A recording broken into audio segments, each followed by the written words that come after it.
नमस्कार, श्री स्वामी समर्थ। मी शर्मिला।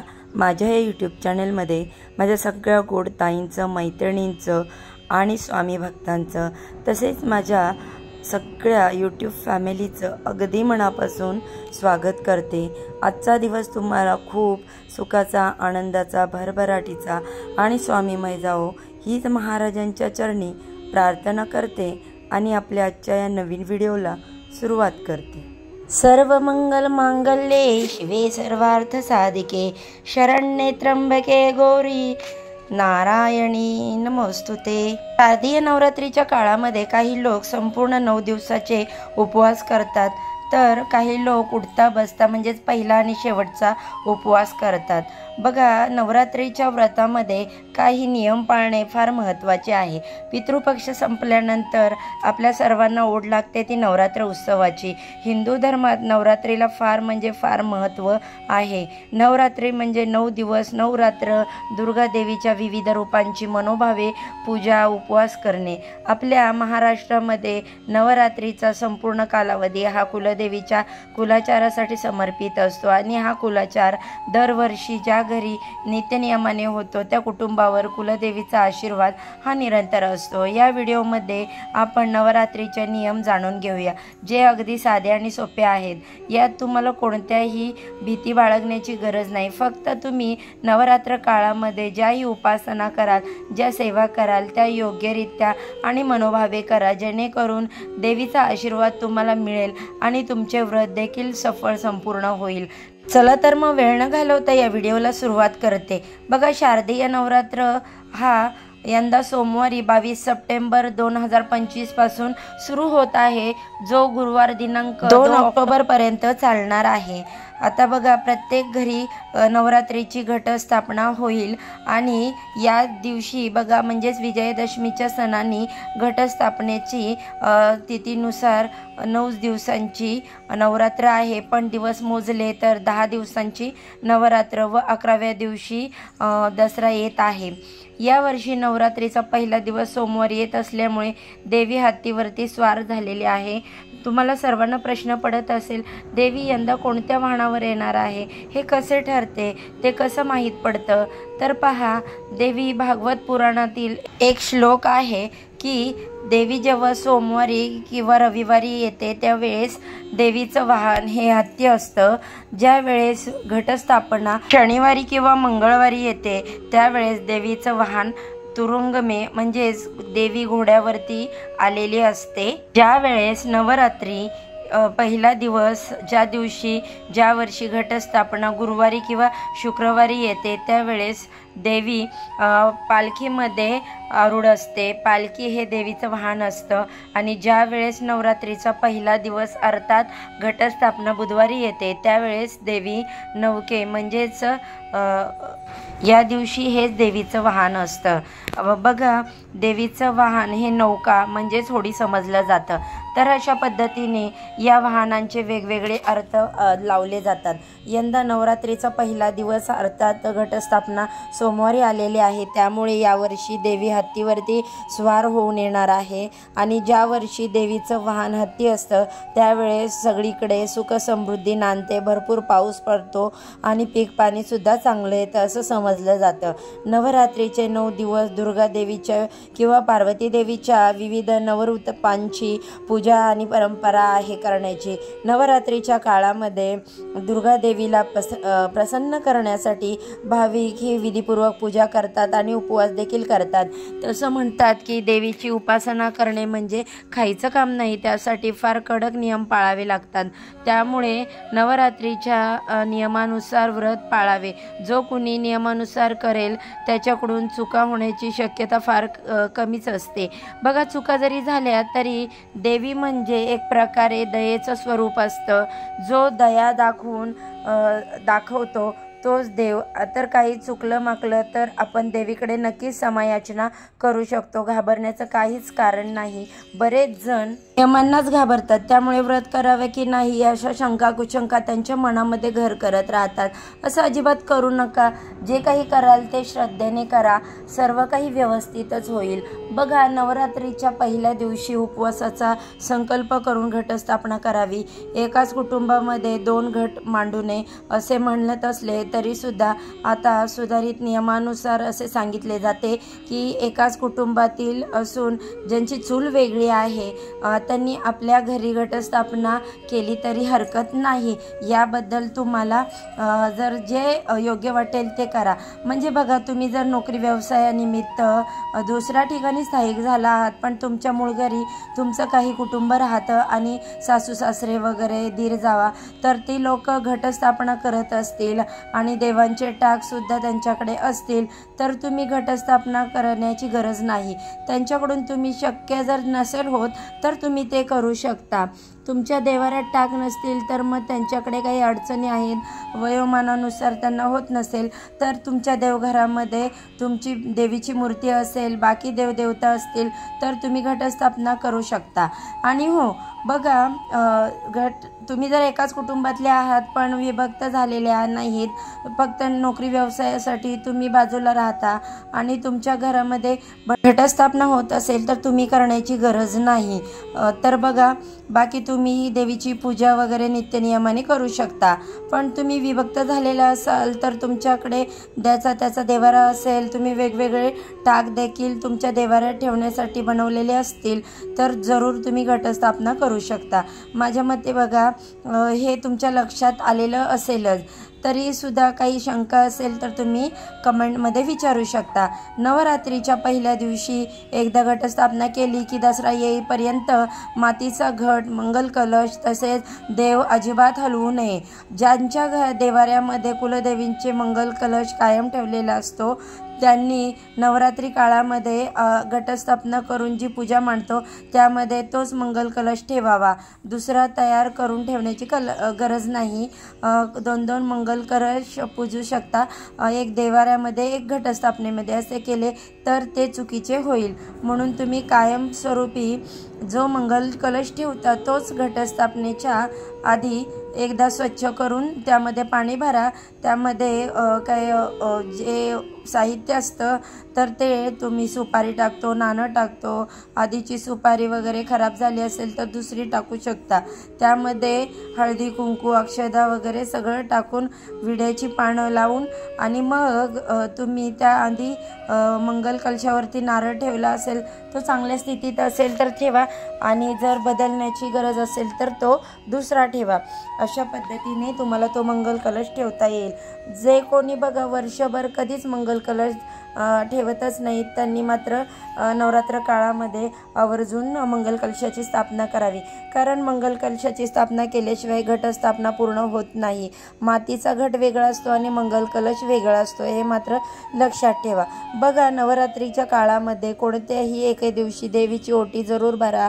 शक्यतो 5व्या माळेनंतर देवीची ओटी भरण्याची पद्धत आहे, पण प्रत्येकाकडे वेगवेगळ्या प्रकारच्या परंपरा पाळल्या जातात, त्यामुळे शक्यतो असं सांगितलं जातं की नवरात्रीच्या पहिल्या दिवसापासून शेवटच्या दिवसापर्यंत तुम्हाला जेव्हा शक्य होईल तेव्हा एकदा का होईना तुमच्या घटस्थापनेमध्ये मांडलेल्या देवीची ओटी भरा, किंवा देवीच्या मंदिरात जाऊन तिच्या मूळ ठिकाणी जाऊन सुद्धा तुम्ही ओटी भरली तरी चालेल।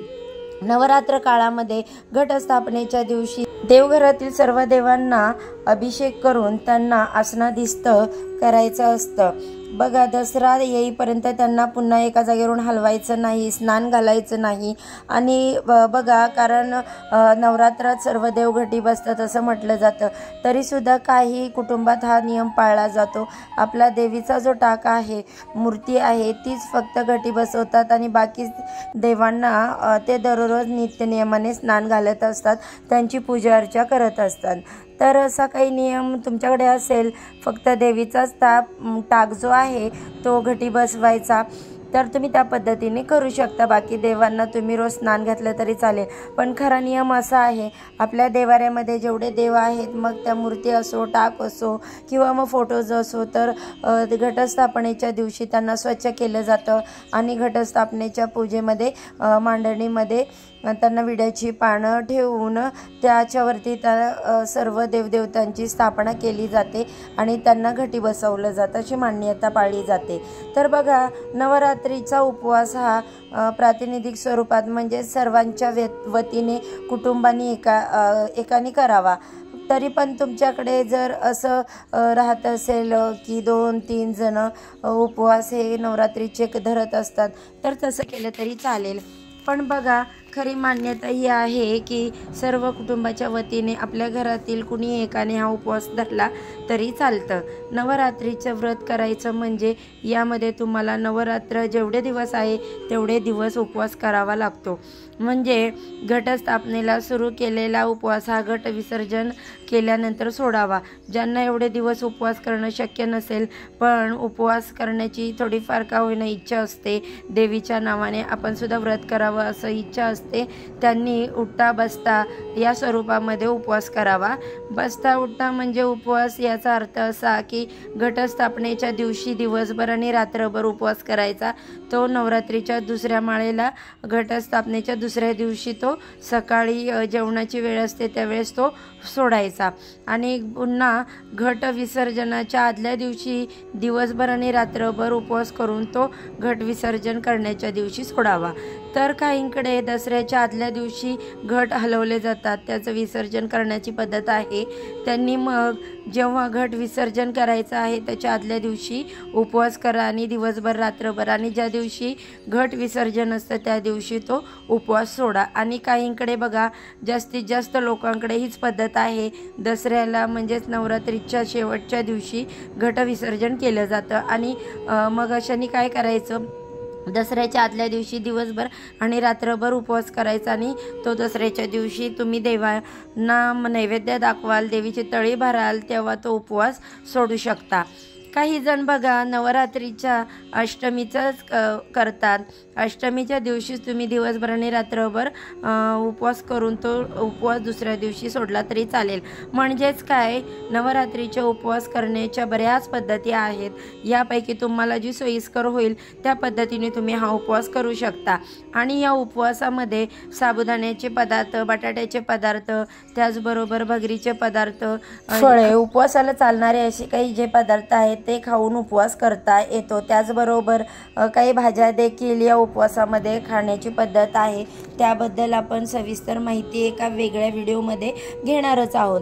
तर बघा, आरोग्याच्या समस्या असणाऱ्या लोकांनी म्हणजे ज्यांना काही मेडिसिन्स वगैरे चालू आहेत त्यांनी आपल्या आरोग्याची काळजी घेऊन उपवास धरायचा की नाही हे ठरवा।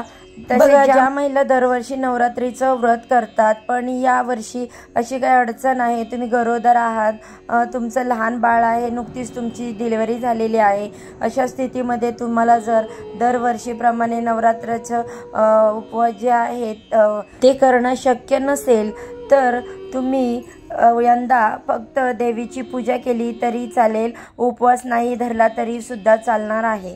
बाकी उपवासामध्ये खंड पडला मग देवी आपल्यावर नाराज होईल का, आपल्याला उपवासाचं व्रताचं फळ मिळेल का, अशा गोष्टींचा विचार अजिबात करू नका।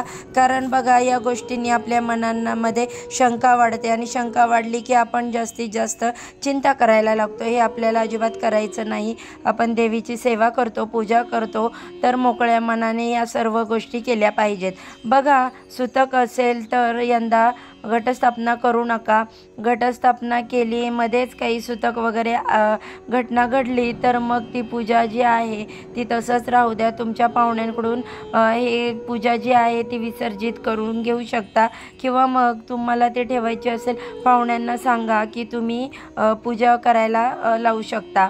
तर बघा, तुमचं घटस्थापनाचं दररोजचं जे रुटीन असेल तर ते त्यांना करायला लावा। पण काय होतं, जेव्हा आपल्याला सुतक येतं त्यावर मग आपण दुसऱ्या कुळातील व्यक्तीने किंवा पाहुण्यांना जरी या करायला सांगितल्या तरी पण आपल्या घरातील पाणी, पूजेचं साहित्य ते लोक वापरणार आहेत, त्यामुळे तशी आपली पूजा अर्धवट राहणार आहे सुतकामध्ये।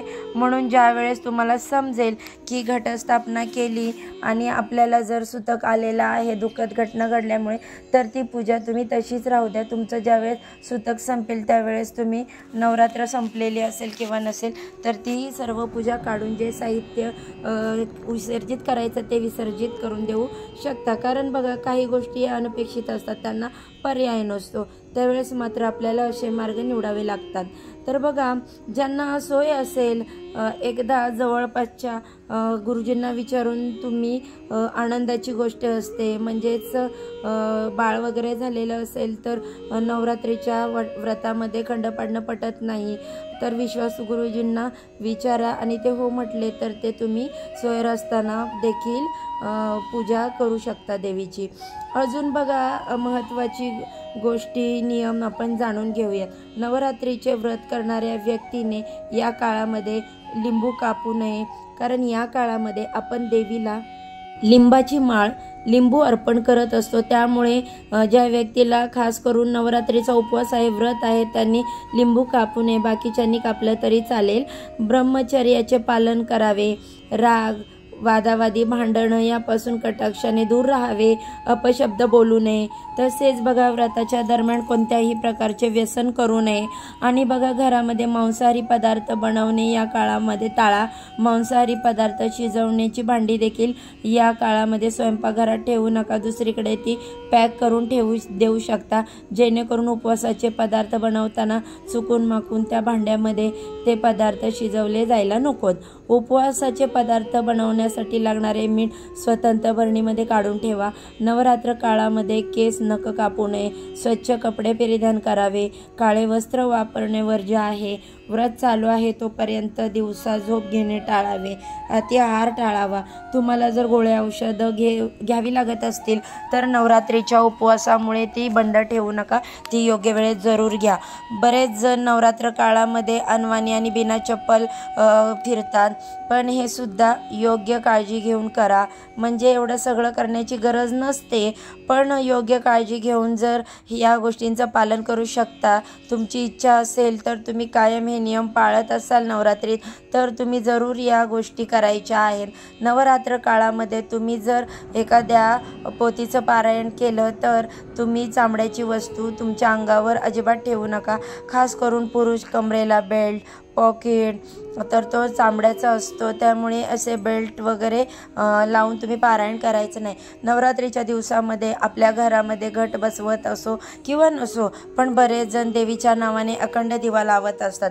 हा दिवा विझू नये यासाठी योग्य ती काळजी घ्यावी लागते आणि घटाला आणि देवीला देखील दररोज दिवसाआड माळ घातली जाते, घटाला पाणी घालावं लागतं। त्यामुळे या काळामध्ये आपलं घर बंद करून घरातील सर्वांनी प्रवासाला जाऊ नका, घराच्या कोणीतरी एकाने होईना घरी राहावं, जो पूजेतल्या सर्व योग्य गोष्टी योग्य वेळी करू शकतो। आता नवरात्रीचे व्रत जे करतात त्यांना कामासाठी घर बंद करून दिवसभर जावं लागतं, त्यांनी अखंड दिव्यामध्ये पुरेसं तेल घालून ठेवावं, वात व्यवस्थित जळते ना ते पाहावं। पण घरी आल्यानंतर तोंड हातपाय स्वच्छ धुवून 11 वेळा तुम्हाला 99 मंत्राचा जप करायचा आहे किंवा मग तुमच्या कुलदेवीच्या नावाचा 11 वेळा जप करायचा। आणि तुमच्या घरात जर यंदा कोणी वारलं असेल तर घटस्थापना करावी की नाही हे गुरुजींना एकदा विचारून घ्या। अति आनंदाच्या प्रसंगी किंवा अति दुःखाच्या प्रसंगी भरपूर वेळा माणसाची मनस्थिती अशी असते की आपलं कशातच लक्ष लागत नाही। आपण जी पण गोष्ट करतो ती आनंदाची असो किंवा दुःखाची असो, तिच्यावर आपलं लक्ष केंद्रित होतं आणि बाकी काय चाललंय आपलं याकडे लक्ष नसल्यामुळे जर तुमच्या घरामध्ये नुकताच काही दुःखद प्रसंग घडला असेल तर आपण देवीचा सर्व कुळाचार यंदा व्यवस्थित पार पाडू शकू का, हे एकदा याचा विचार करा, मनाची तयारी करा आणि मगच घटस्थापना करा। जर तुम्हाला असं वाटत असेल आमच्याकडून यंदा हे होणार नाही, अशी मनस्थिती नाही, तर यावर्षी तुम्ही घटस्थापना नाही केली तरी चालेल। म्हणूनच मी तुम्हाला म्हटलं की तुमच्या गुरुजींना तुम्ही विचारा आणि दुसरं म्हणजे मनस्थिती असेल तर घटस्थापना करा, तर नसेल केली तरी चालेल। तर बघा नवरात्रीचे व्रत हे मध्येच सोडू नका, मध्येच मोडू नका। काही गंभीर समस्या अडचणी असेल तर देवीजवळ क्षमा मागावी आणि मग तुम्ही ऐनवेळी तो उपवास सोडला तरी चालेल।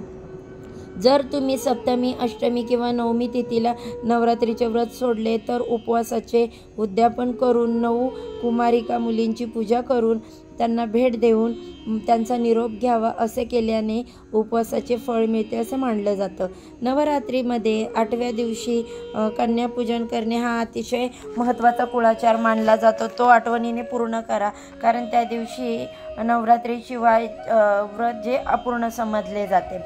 तसेच बघा, घटाला आपण फुलांच्या आणि पानांच्या माळा घालत असतो, तर त्यासाठी कच्चा दोरा वापराव्यात। ती माळ करत असताना गाठींचा वापर करा, चुकूनही सुईंचा वापर करू नका। जर बघा, नवरात्रीच्या काळामध्ये आपला उपवास असेल आणि स्त्रीला जर त्या मासिक धर्म आला तर तिने तिचा उपवास तसाच चालू ठेवा। त्या 4 दिवसातील सेवा इतर सदस्यांना करायला जमणार असेल तर त्यांना करायला सांगा, शक्य नसेल तर तेवढे 4 दिवस सेवा बंद ठेवा। मासिक धर्म संपल्यावरती हा राहिलेल्या सेवा तुम्ही पूर्ण करू शकता। या 9 दिवसांमध्ये तुम्ही कोणत्याही प्रकारे स्त्रीचा किंवा मुलीचा अपमान करू नका। घट विसर्जन करण्यापूर्वी एकदा आपल्या घरामध्ये होम हवन अवश्य करा आणि देवीची तळीसुद्धा आठवणीने भरा।